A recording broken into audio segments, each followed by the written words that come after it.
Hello and welcome to HTM Hackers Hangout. It is July 5th. We do this pretty much regularly every month. So thanks for joining, everybody. We have a few people watching online. Just a reminder, if you're watching live, give the video a thumbs up. That would be helpful. YouTube really likes it when people thumbs up the video. Even if you're watching later, give it a thumbs up.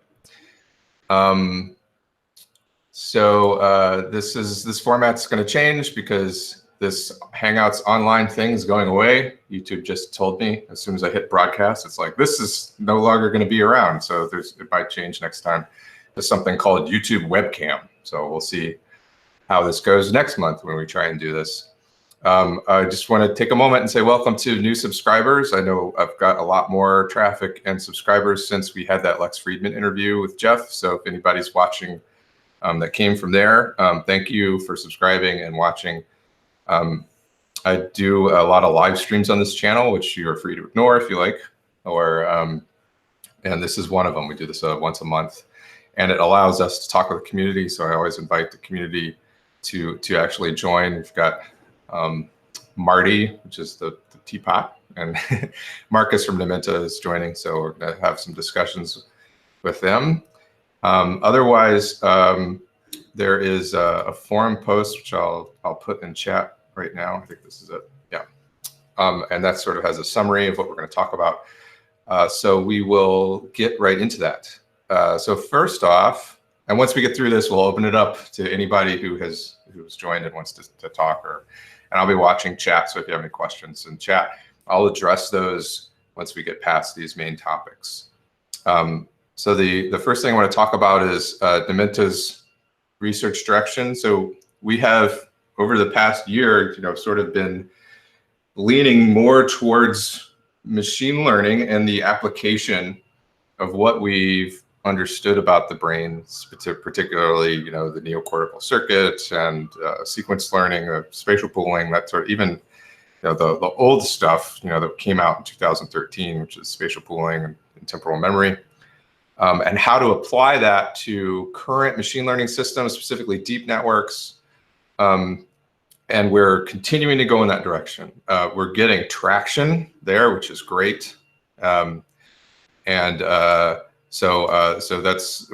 since we're getting that traction, we're going to, looks like my bit rate's a little bit low, so you guys might get a little shaky video, so sorry about that. But anyway, we're going to keep going in that direction, and we're going to stop doing hardcore neuroscience research for the time being. I think, not that we're going to give up entirely, but we're going to focus pretty much all of our engineering research resources to sorry, Mark says, please repeat this when chat is live. Maybe worth dropping in briefly to introduce the link and name change. I'm sorry, I don't know what you're talking about, Mark. Anyway, we're moving towards machine learning. So you're going to see us, all of our new research stuff and our live streams and everything are going to be focused towards the application of HTM ideas. Sorry, that happens. I'll let it go by. There's no window cam in this live stream. So you're going to see the research meetings focused towards machine learning, how to apply particularly sparsity to deep networks and to get the benefits of sparsity there. On that note, I want to talk about Torch.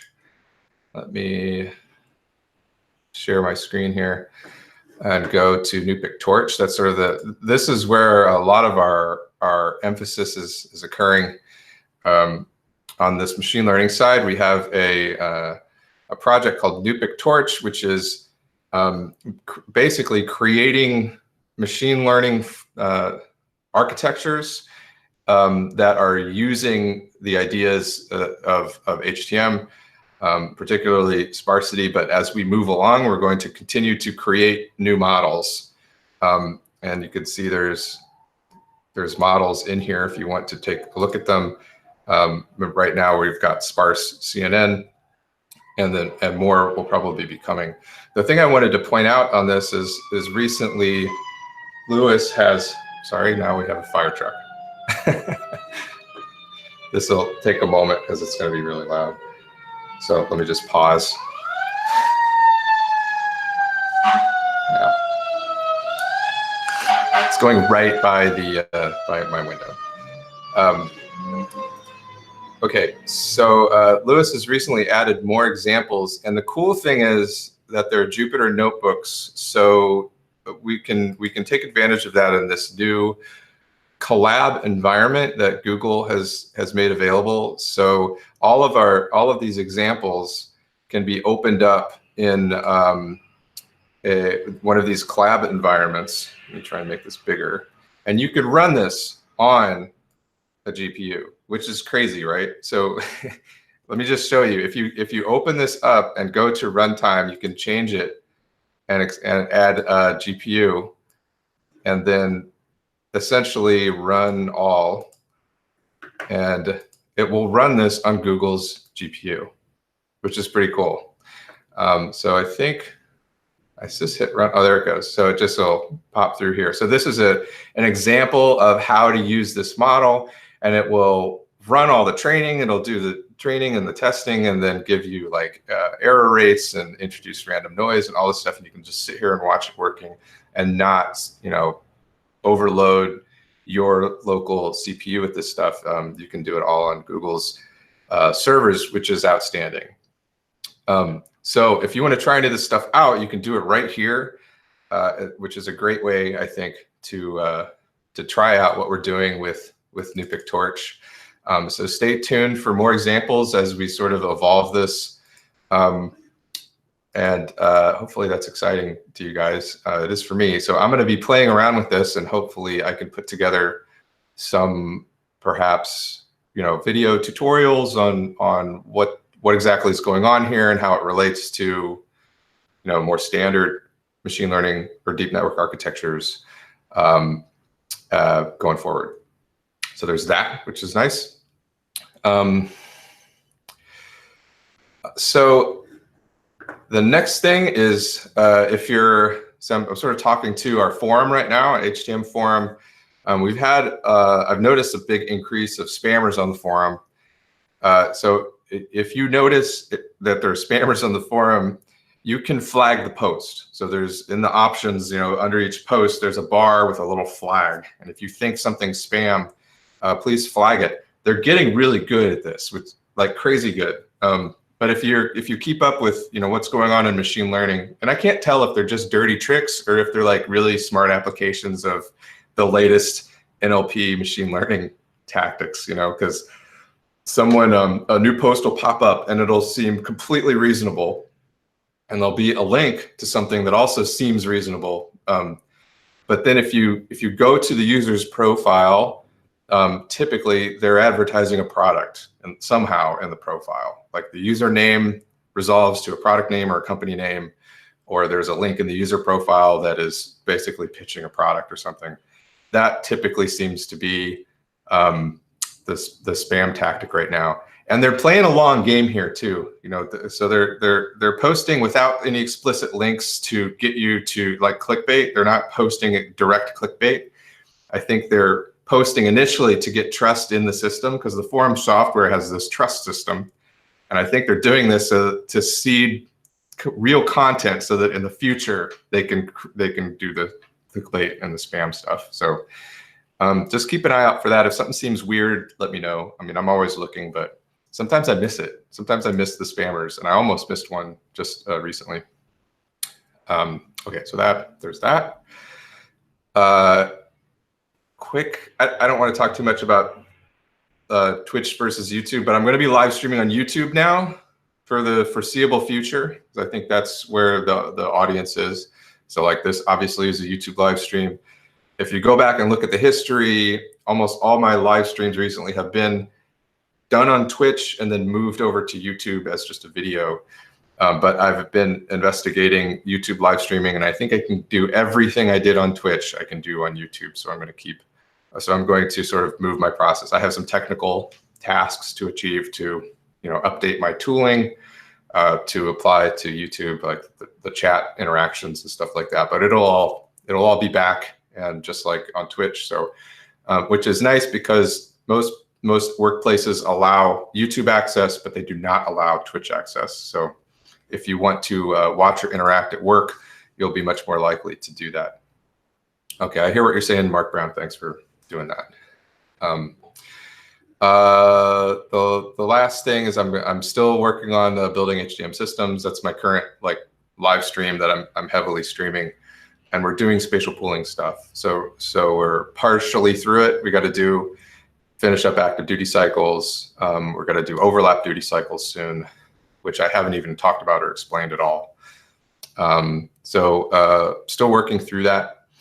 And with that, hello, Lucas, welcome. Hey. With that, we'll get right into sort of questions on the forum and respond to some of those. Maybe share this at least so you guys can see. I think this will work out. If anybody's watching, here's the forum thread where I was just talking about the summary.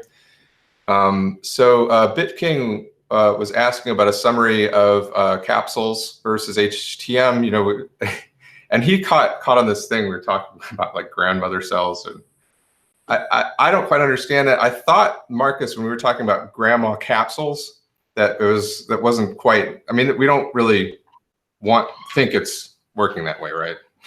Sorry, I'm laughing. Now I have I don't know if you hear a siren outside my window now. Yeah, I do. They're following us. Anyway, that threw off my chain of thought. So I can address a couple of those things. Yeah, go for it. So I guess since we're on the topic of grandmother capsules, I can talk about that first.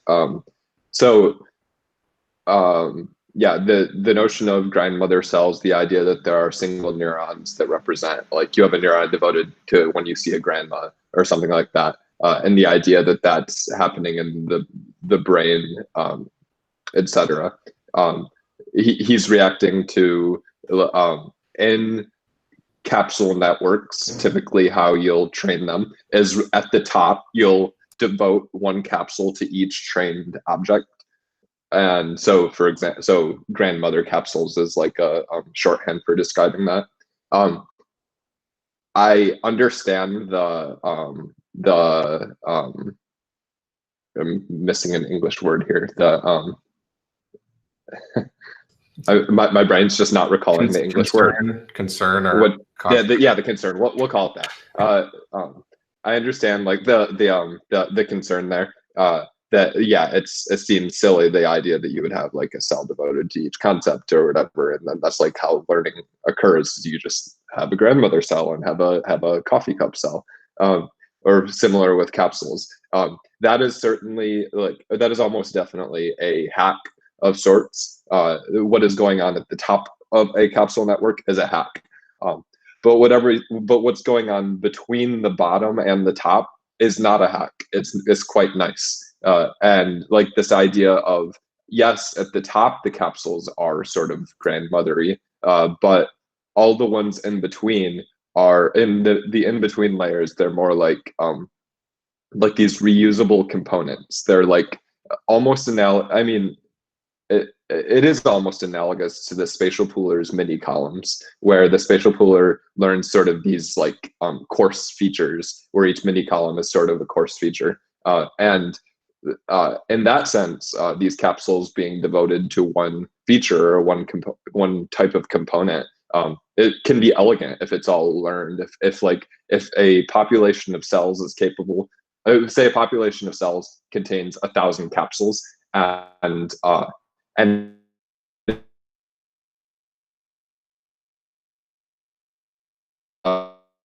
for to learn a good set of features. That part is nice. And so, yeah, what's going up top hey Marcus, but there, yeah. I'm pretty sure that everyone missed maybe the last 20 seconds of what you just said. The part that was nice. Okay. Because okay. Yeah, could you repeat that? Okay. So, yeah, I'll repeat it. And so you can hear me now. Yeah. Okay.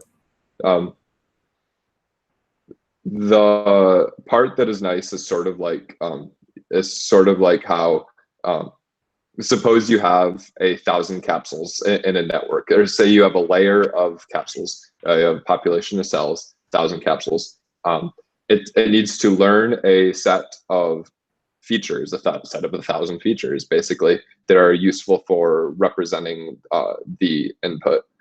And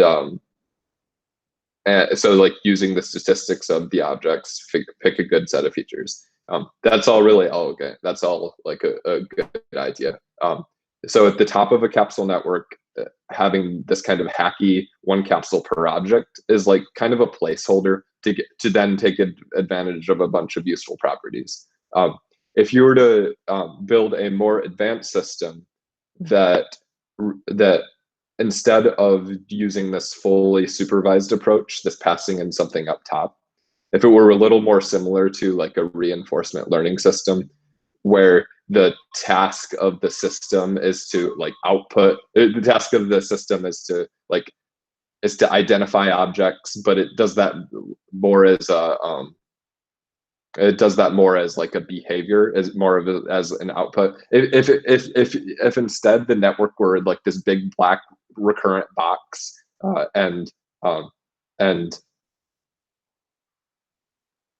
you could basically remove the hack, is what I'm thinking here. Is like once you make the system more and more of a black box where somehow internally it is figuring out that that's a grandmother, or that's a coffee cup, and then it acts in a way, it speaks the word grandmother or something like that. That can be one approach to removing the hack. But so it's like, grandmother capsules are like a temporary, are like a placeholder till we figure out like the bigger system. Are you saying that like figuring out the bigger system involves action in some way, motion or something? Probably, yeah. I would say that. I mean, like, your brain doesn't. If you're asked to identify what's in this photo, you don't answer the question by having the person decode your brain. You answer the question by speaking the answer. And so like everything. So basically, there doesn't have to be a grandmother capsule in your brain, because you have another way of reading it out through speaking. And so my point of view is that the grandmother cells, grandmother capsules, all that is a placeholder hack to kind of bootstrap the whole field of research, but eventually it will go away. So that was a long answer to just one part of that. So yeah, I mean, summary of capsules versus our model. I would say, I mean, of course, there have been multiple hours of research meetings where I talk about this recently. And one specific part I would point to is in the most recent research meeting, which is it was last Monday, part 2, capsules part 2. Off to the right side of the whiteboard, toward the end of the research meeting, I drew like this spectrum of design constraints, like if you go to the video, you'll see on the right side of the board, I have this axis of yes, no, and I talk about capsules versus our model, and the thing that is varying between them is the underlying assumptions about what neurons can do and what a small number of neurons can do. In capsules, it uses a small number of neurons to represent like the location and orientation of objects, of features, of components of objects. And part of a working assumption of our model is that requires much more than 16 neurons. It requires like these ring attractors, these continuous attractors, all of the populations required to represent like where something is, like this orientation, where it is, how far it is, all that stuff. That takes many more cells than a capsule has, and so suppose you take a capsule give it as many cells as is needed to represent all of that. And now it's like, now you're really making a strange use of cells. You're making a you're like giving a capsule these thousands of cells to represent where something is, but then you're just giving it this, but then it's just representing one type of feature. It starts to be a strange use of neural tissue. You wouldn't want these capsules to be devoted to individual features, individual objects. You'd want, because there are so many cells required for representing this other stuff, to kind of avoid being wasteful. You want the capsule to represent many different types of features, and that really starts to change the architecture of the whole thing, or the motivation, the principles of the system. Once you have this this extra large capsule that is representing pose and scale or whatnot, and then it's also representing like object identity at this point, because it's so big. You now, rather than having it devote to one object, you want to devote it to a lot of objects. It starts to seem, well, you could call it a cortical column. It starts to seem just different in spirit. And so, like, at the core, the connection, the very easy connection to draw between capsules and our model is our compositionality model, which in the frameworks paper, the section about displacement cells is about this. And the idea that that cortex works by composing components, or by arranging components into objects, and the idea that, like, so when you see a component and you see another component, those kind of vote on a higher object. Like all of that is in common across a lot of things. That's not just capsules and us. That's kind of a historical approach to computer vision, and they both so both have that core piece, though, where they have this neural circuitry devoted to doing that, and so it's really easy to draw parallels. Otherwise, I tried to, on the board, I tried to draw, there's sort of this continuous space of how many cells does it require to represent a location orientation and everything. If it's very few, on one end of the spectrum, you get capsules. If it's a lot, you get something more like our model. And maybe there are in between. Maybe it's actually something in between. And I also made it clear in that meeting that that I don't know the answer to these questions about how many neurons it takes to represent a pose, and I'm just saying, if it takes a lot, our model is kind of predicated on that it takes a lot. If it doesn't, capsules. There's a lot we don't know about neural tissue. Like, there's, I don't know, a lot could be going on. Maybe cells are more powerful, more capable of representing more than we think. These are all open questions. Neuroscience is still, there's still a lot we don't know. So I'm not emphasizing correctness. I'm just laying out, like, if A, then capsules. If not A, then our model. Right. Okay. Thanks for the summary. Now I hesitate to move on to a completely other topic, because, yeah, I think we should. I think you've said enough about the capsule discussion.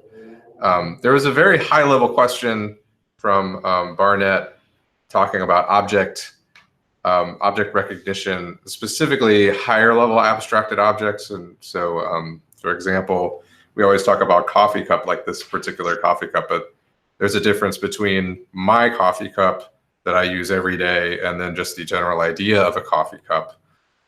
Do we have anything to say about that at this point? So he also really used the idea of apples versus fruit, or like apple is a fruit, banana is a fruit, but corn is a vegetable. it's really talking about abstract concepts and how real physical objects can be sort of classified in these abstract ways. Right. Not really. I mean, we don't have anything on this topic that's official. I have little thoughts about like instances versus classes. This idea of like you have models of coffee cups, and then you have various instances of coffee cups. But I don't have any. At this point, it'd just be me making stuff up. So I don't really add much by doing that. It's probably safe to say this is still in the realm of theory, and we're still thinking about it. And yeah, I guess you mentioned the other like fruit and apples and such. That one all is like we don't have a very strong point of view on that right now. The only thing that comes to mind is that's the type of task that's the type of thing that is almost is easy for certain type of systems to do that are really simple. If you just have like associations, like you have fruit and it's associated with you have apple and it's associated with your representation for fruit, and you can draw these graphs of like this is that, and I don't know, a simplistic approach to that is just like associating representations with each other. And in some ways that class of problems is not challenging, or rather there are approaches to it that are simple. I don't know if those approaches are right. Whereas the types of things we've been approaching are a little bit, are things that can't be solved through just simple associations like that, having to bring in these notions like location and orientation. Yeah, I mean, another, I don't know if this is what he's explaining, but if you see a new type of object, a new object you've never seen before, and you have to think like to identify like what is it and what's its purpose. A lot of times that takes active thought. It's just not something that automatically happens. But you can make associations, or at least you can say, well, it looks sort of like this thing that I can match it towards the senses I get when I'm looking at this type of thing or that type of thing. But it's not so simple as just like performing what we would call a union with everything that we know of. But that's all I have to say about that. Was I cutting out earlier during my long talk? I realized my laptop had connected to a ridiculous Wi-Fi network. That was so I was like, I'm sitting next to a Wi-Fi router, and anyway, and I connected to a different network. Only the one time that Okay, I mentioned, cool. I think. Hopefully the same for everybody else. Hello, Falco. Of course, Falco's popped in. We're at the part of the Hangout where we open up discussion to the community. I know Marty and Falco have joined in, so wanted to ask if either of you had anything you wanted to bring up.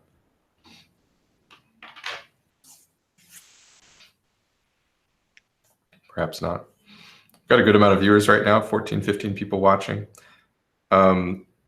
Lucas, welcome. Do you have any, do you want to talk about what you're working on at all? Yeah, sure. Can you hear me fine? Yes. Yeah. Okay. So right now, the research direction we're working on is trying to combine machine learning with the HTM principles we've discovered in the last years. And so we are starting from the beginning. So we have a bucket list of a lot of things we want to tackle. And the first thing we want to solve is sparsity. So right now, machine learning models are mostly dense, and we believe they should be sparse as the brain is. So right now, that's the work we are doing. We're trying to apply sparsity to several machine learning models and see if the properties we have in sparse distributed representations, like robustness and efficiency, they will translate to machine learning models as well. So that's a very short gist of it. And then we'll probably move on to other problems like continuous learning, column voting, structural plasticity. That's something we're working on right now. And so we have like a large bucket list of things we want to apply to machine learning. And all those things came from the research that has been done in the last 15 years in Numenta. Okay, cool, thanks. Falco has a question, so I'll open it up to you if you can it's your turn. Okay, thanks, guys. One thing that I am wondering about often during the research meetings is when any of you guys talk about child objects. So you have this combination of features, and you call it child objects. When I'm trying to make sense of HTM, I see as features as points, the smallest amount of sensory information that any of our sensors can get. So if you're considering visual information, I consider the smallest point that the retina can detect, and then it's channeled through whatever means towards our neocortex, and then it starts the computation. The same for our skin. When we touch something with the tips of our fingers, there are probably, I don't know, hundreds, maybe thousands of points on one top tip of our finger, and that's, well, okay, I'll cut it short. The idea is, when you guys talk about child objects, are those already combination of inputs, or is a feature just that, a point sensed? Thank you. Okay, so yeah, this is a good question. So when we talk about child objects, we are talking about, so most of our papers so far have been really concerned with child objects. We just call them objects in that context. We call them child objects when we're, once we've gotten up to the level of talking about compositionality.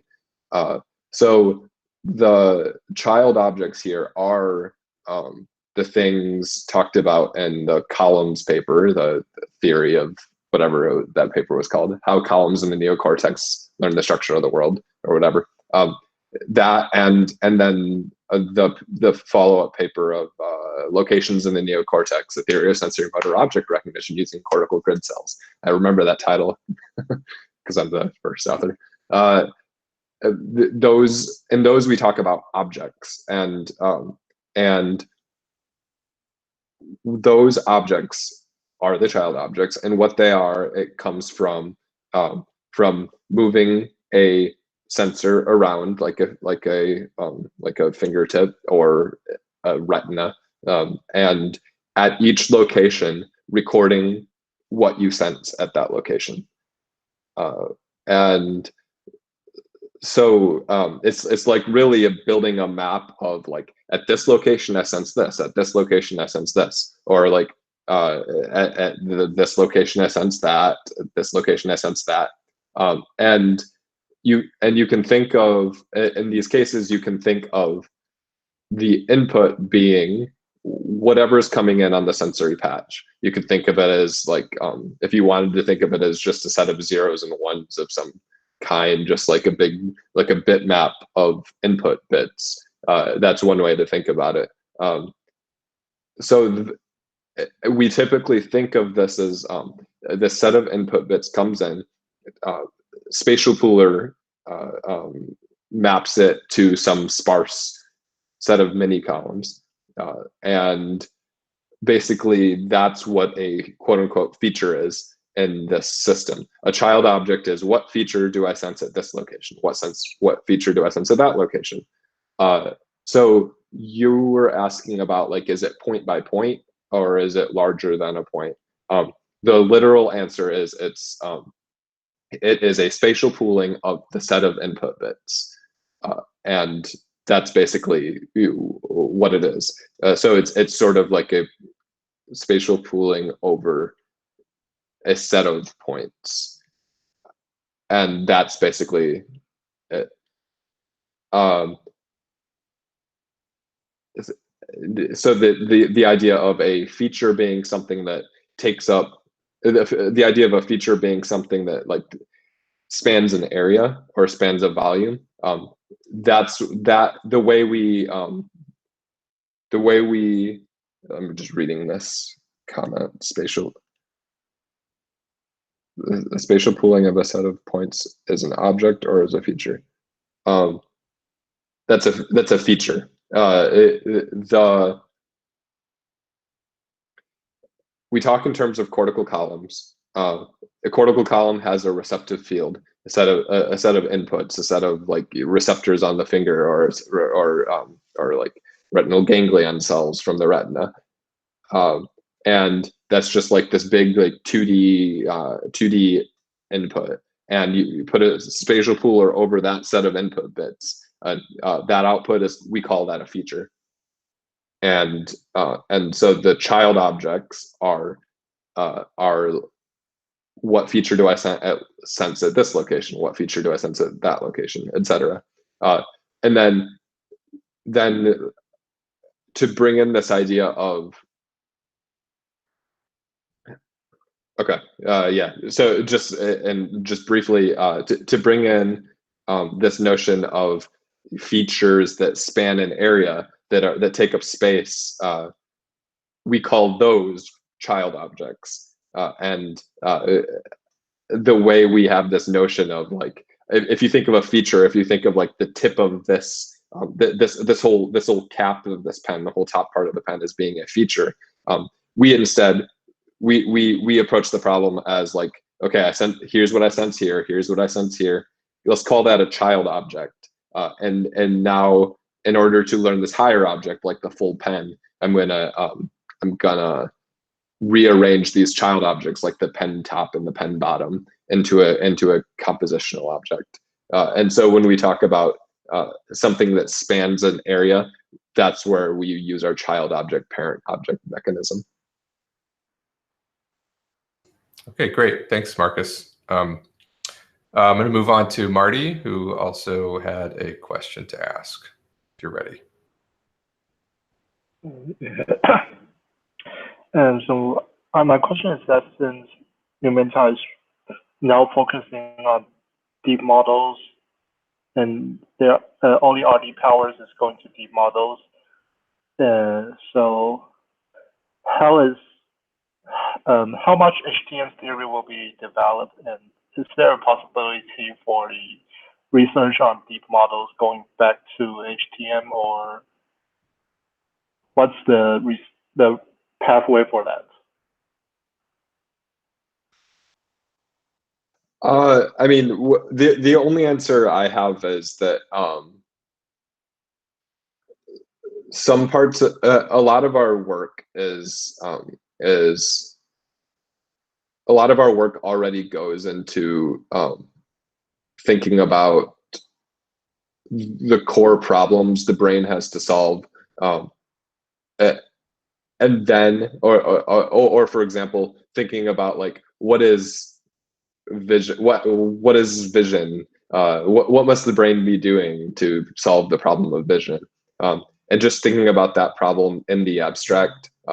And then it's a whole other set of work to map it onto cortical columns and to map it onto neural populations.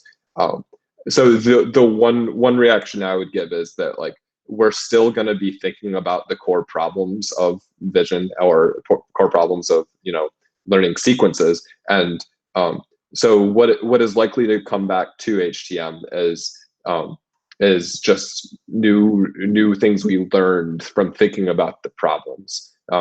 We'll be spending, I think, less time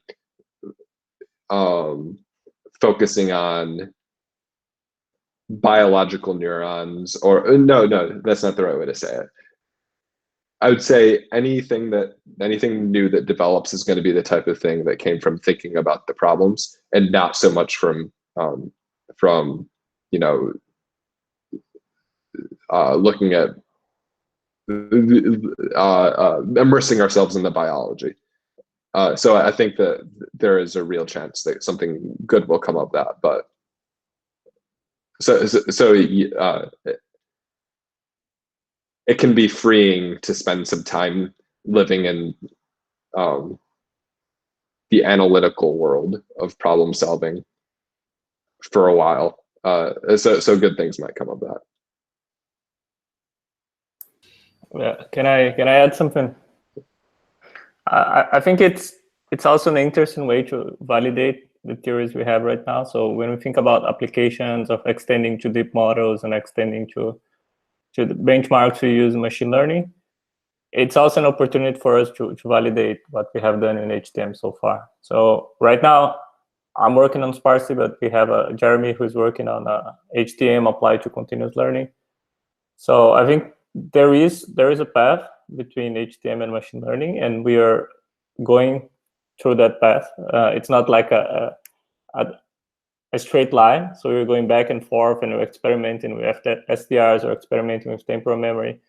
But I think it's been fruitful to see how the theories apply to like larger data sets, to larger models. And I also believe we're going to learn a lot from that. And some of that can come back and somehow help us on the brain part, on the neuroscience research, and HTM research in general.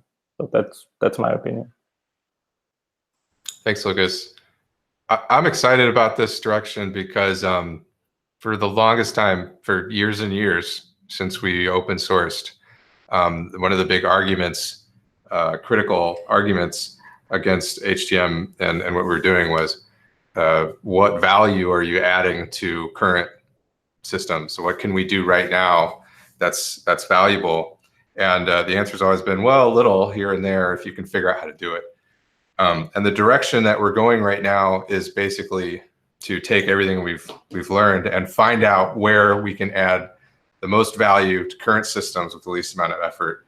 And I think that could make a big impact, finally get us a little bit of attention for our massive amount of research that we've done over the past 10, 15 years and bring it to the deep learning, machine learning world. So I'm excited about that. I think it's going to be enlightening. Anything else from anybody before we wrap it up?